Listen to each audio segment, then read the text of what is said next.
মেয়েটি এসে সবাইকে বলে, শোনো শোনো, আমি আজকে সবাইকে চকলেট দিচ্ছি। ছেলেটি বলে, আচ্ছা। এই বলে সে সবাইকে একটি করে চকলেট দেয়। এরপর ছেলেগুলো জিজ্ঞাসা করে যে, তুই কেন আজকে সবাইকে চকলেট দিচ্ছিস? তখন মেয়েটি বলে, আজকে আমার বার্থডে।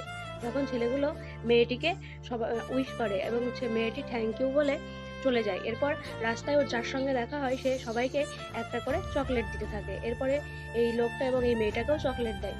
তখন লোকটি মেয়েটিকে জিজ্ঞাসা করে যে, তুই কেন সবাইকে চকলেট দিচ্ছিস? তখন মেয়েটি বলে, আঙ্কেল আজকে আমার জন্মদিন। তখন লোকটি বলে, বাহ, তাহলে তো তুই আজকে কেক কাটবি। তখন মেয়েটি বলে, না, আজ আমার মা বলেছে স্যালারি পেলে তারপর কেক কাটবে। তখন মেয়েটি বলে, তোর মা কি করে? আর লোকটি বলে, তোর বাবা কোথায়? মেয়েটি বলে, আমার মা লোকের বাড়িতে বাসন মাজে আর আমার বাবা নেই। এই বলে মেয়েটি চলে যায়। আর মেয়েটি যখন বসে চকলেট খাচ্ছিল তখন এই লোকটি একটা কেক নিয়ে তার সামনে দেয় আর মেয়েটি এদিকে খুব খুশি হয়। আর তখন লোকটি বলে, এই নে, তুই এটা তোর মায়ের সঙ্গে গিয়ে বাড়িতে গিয়ে খাবি। এই বলে মেয়েটি চলে যায়। আর এই লোকটির জন্য অবশ্যই তোমরা মন থেকে একটা লাইক করে দেবে বন্ধু।